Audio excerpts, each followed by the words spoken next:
It was Valentine's Day morning in Brooklyn, and the entire city forgot how to make noise. No subway rumble, no horns, no couple fighting on the corner. Just silence so thick it pressed against my chest. I woke up reaching for Ethan like muscle memory hadn't gotten the memo that we were over. His side of the bed was ice. Had been for weeks, ever since I told him. If you can't even split the rent, maybe you shouldn't be living here. I said it loud. I said it mean. I thought it would light a fire under him. Turns out it lit the match that burned everything down. I walked to the front door in his old NYU hoodie and froze. A huge matte, black box sat in the hallway like it belonged there. Red ribbon tied in a perfect bow. One white envelope taped on top. Riley Harper, in his handwriting. I knew. Before I even touched it, I knew this was goodbye dressed up as a gift. I dragged the box inside. It was heavier than anything I'd ever carried. I cut the ribbon with the kitchen scissors we bought together when we were still dreaming out loud. Lid off. My breath stopped. Perfect bricks of $100 bills. $1 million exactly. And right on top, one folded letter. I unfolded it like it was the last page of us. Riley, you spent 3 years telling me I wasn't enough. That I was holding you back. That you deserved better. Here's better. I'm gone. Starting the life you kept saying I could never give you. She believes in me without needing proof in my bank account. You were right, I wasn't enough. Now I'm becoming someone who is. Just not for you. Take the money. Buy the dream house, the dream car, the dream life you kept pinning while I was figuring things out. Happy Valentine's Day. Ethan, P.S. Don't waste your tears on me. You never used them when I needed them most. I laughed until I couldn't breathe. Then I cried until my body shook. Then I sat on the floor surrounded by $1 million and felt poorer than I'd ever been in my life. By noon I was trending. $10 million breakup. Half the internet crowned me queen. Half called me every name in the book. Paparazzi camped outside. My phone wouldn't stop blowing up. I didn't sleep for days. I pushed all the furniture to the walls, spread the money across the living room floor, and lay in the middle of it wearing his hoodie. The bills stayed cold. They never warmed up to me. I called him 412 times. Voicemail every time. His voice still calm and warms.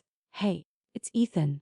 I left messages that went from begging to angry to broken to silent sobbing.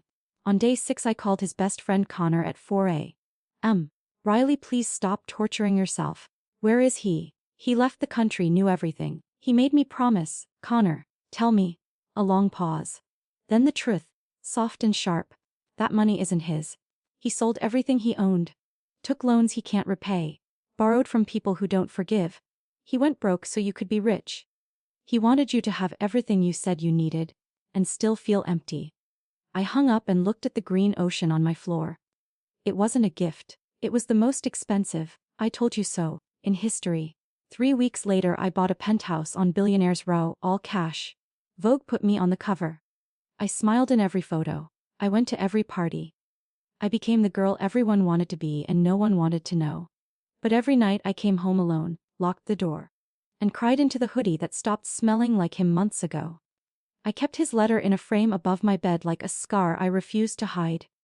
6 months later, a private account followed me on Instagram, then unfollowed, then followed again. One post, I requested, accepted. It was him, in a tiny room somewhere far away. Thin, tired. Eyes that used to light up when I walked in now just empty. Caption day 197 of becoming the man she waited for. I hired help. Found out he was working 2 jobs in Thailand. Sending every dollar to pay debts that would take years to clear. The new girl. A lie. He made her up so the knife would go deeper. October. I flew halfway around the world, coach seat, hoodie up, heart in my throat, walked into the little cafe where he worked nights. He looked up from wiping tables. The cloth fell from his hand. Riley. We didn't hug. We didn't fight.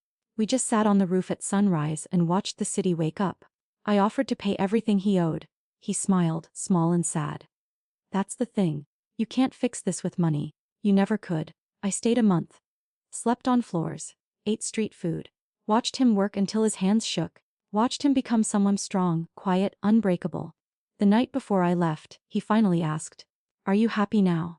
I looked at him, really looked, and felt every word I'd ever thrown like a weapon come back and settle in my chest. "No," I whispered. "I have everything I said I wanted, and none of it matters."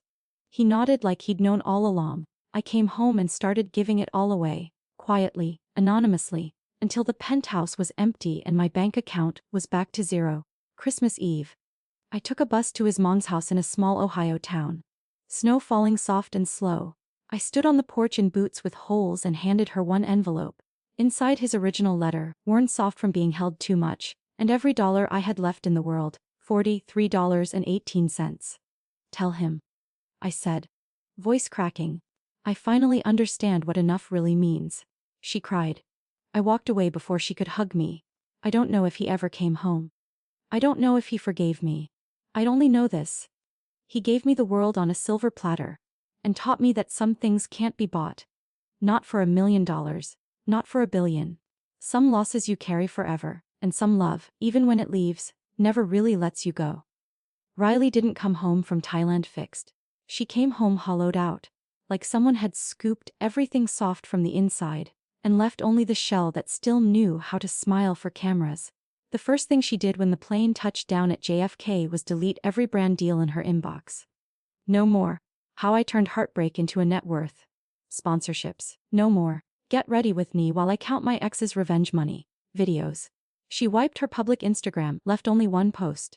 A black square and the caption. I was wrong. Then she went private and never turned the comments back on. She kept the penthouse on Billionaire's Row, but only because selling it felt like running from the crime scene. Instead, she turned it into something no one expected. A home for women who had nowhere else to go. Mothers escaping abusive partners with nothing but trash bags and terrified kids. Teenagers aged out of foster care. Women who'd been trafficked and rescued but had no address to put on a job application.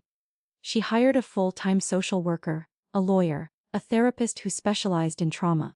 She paid their salaries out of what was left of the million. Every morning she woke up at 50:30, made coffee for whoever had slept on the pulk out couches the night before, and asked the same question. What do you need today that money can't buy? Some asked for silence. Some asked for someone to sit with them while they cried. Some just wanted to know the Wi-Fi password so they could apply for jobs. Riley gave whatever she had. She never told them where the original money came from. She never played the victim card. When a 17-year-old girl named Maya asked why a rich white lady was letting strangers crash in her fancy apartment, Riley answered. Because someone once loved me enough to ruin his whole life, just to prove a point. I'm trying to turn that pain into something that doesn't hurt anyone else. The letter stayed on her nightstand, no longer framed like a trophy, just folded soft from being read too many times. Some nights she still cried into the NYU hoodie. But now she cried quietly, so she wouldn't wake the woman sleeping in the guest room down the hall. She started working again, not for the spotlight, but for the women who needed references. She took an entry-level copywriting job at a tiny nonprofit that helped domestic violence survivors rebuild credit scores, $52K a year. She rode the subway like everyone else. She ate lunch at her desk out of Tupperware. When coworkers asked why someone who'd been on the cover of Vogue was fetching coffee, she just smiled and said, "Long story. Happy ending still in progress." Once a month she wired whatever was left after rent and groceries to a P.O. box in Chiang Mai. No note. Just the money order and, on the memo line, the same 3 words. I'm still trying. She never asked if it reached him. She never checked if he came home. She told herself the redemption wasn't for him. It was for the version of Riley who thought love had a price tag.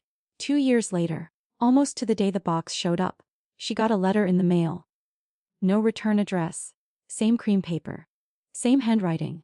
One line. You were always enough. I just needed you to know it too. She sat on the floor of the penthouse, now filled with second-hand toys and crayon drawings taped to the fridge, and cried the first tears in years that didn't taste like guilt. She never wrote back. She didn't need to. Every woman who walked out of that apartment with a new lease, a new job, a new reason to believe the world could be kind. Every kid who fell asleep without being afraid for the first night in years. Every time Maya, now in college on a full ride, texted her, "I got an A because you believed I could." Every single one of those moments was the reply. Riley Harper never got Ethan back. She didn't need to. She finally became the person he tried to force her to be by breaking himself in half. And somewhere, she hopes, he's healing too. Redemption isn't getting the love back. It's becoming the kind of person that love would have been proud of in the first place.